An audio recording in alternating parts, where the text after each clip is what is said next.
Good morning. We are live. I am going to apologize in advance. I know that we are on a little bit later than normal. I also do not have a very long amount of time. And when I say a very long amount of time, this will probably be the shortest devotion that you have ever heard me give. Maybe. I don't know. I may have given one shorter. I don't remember. I'm going to quickly turn on the. No. Let me turn on these comments. I know that we're running, like I said, just a little bit behind this morning. I get that, and I am sorry for that. We will see what comments show up. So Kathy says, good morning. Very happy to have her and anybody here this morning. So I do want to get into the devotion. Again, I don't have a huge amount of time on this Friday. And there's just a surprise coming. And so I'm working on that in my personal life. So I'm excited about that and what that's going to do. So I do apologize, but I did not want to leave you guys this morning. I meant to be on a little bit sooner. Something took a little bit longer than normal, but the black hat has returned. Kathy made a mention. This is my favorite hat, probably my favorite hat, and I am so glad that it is back. Look at this hair, though. I mean, something's got to happen. Anyway, the black hat has returned, Kathy says, and then Olivia says, good morning from YouTube. She is there. Getting a text, 1 second.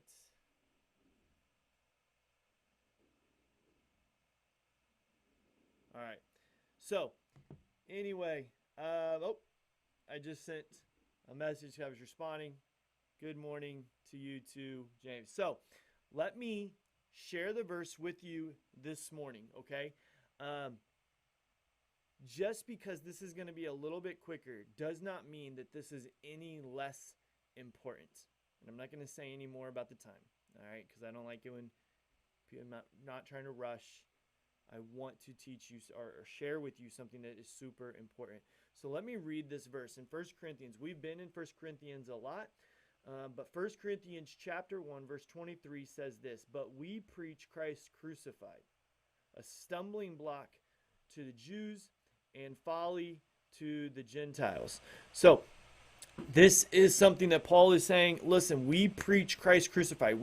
I want to explain to you what we preach.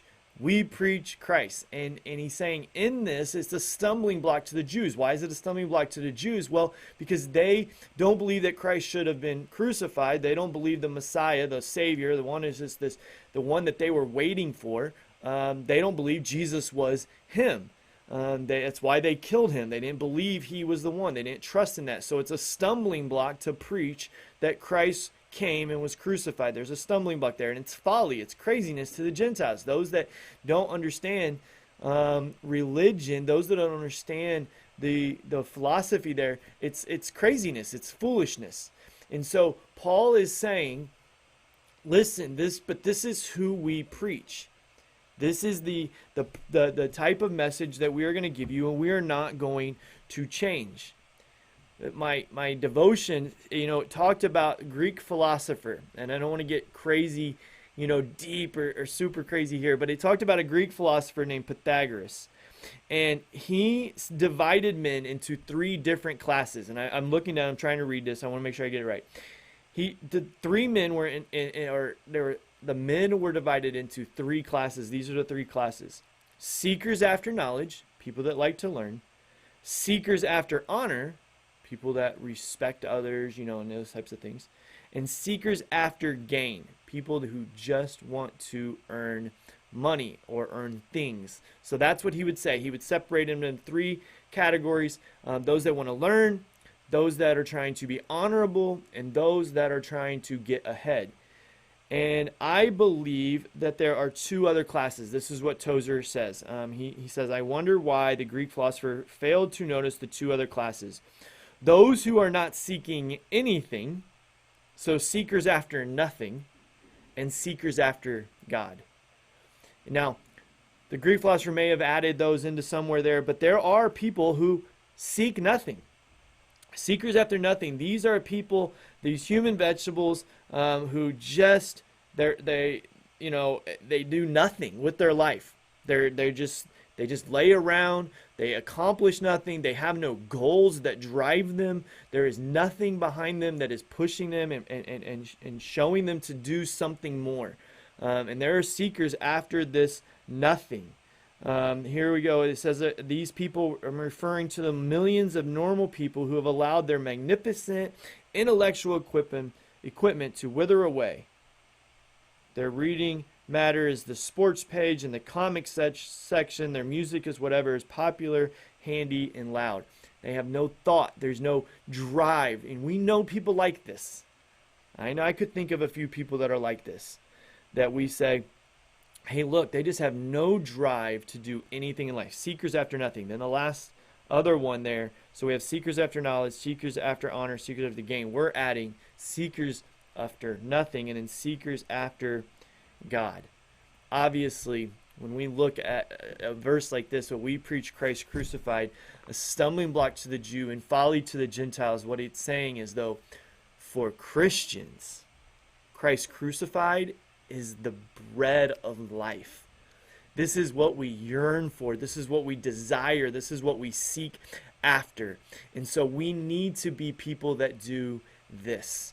And so the challenge this morning, I know it's simple. I know it's short, but the idea here is that we should not be seekers after knowledge. We should not be seekers after gain. We should not necessarily be seekers after honor. We should definitely not be seekers after nothing. We should be seekers after God, yearning and desiring to see Jesus in scriptures, reading the gospel account, reading through, understanding, knowing Jesus. This is what Paul would be preaching. This is why he said we preach Christ crucified. We preach the truth. Yes, it's a stumbling block. It's a folly to the Gentiles, but to the believers, it is life. It should be what we gain. It should be what we search after. Some of those things, knowledge, honor, success, gain, all of those things, they follow along with seeking after God, but we do not get those in the proper context, in the proper situation, unless we are seeking after God. So I challenge you this morning to make sure you're doing that.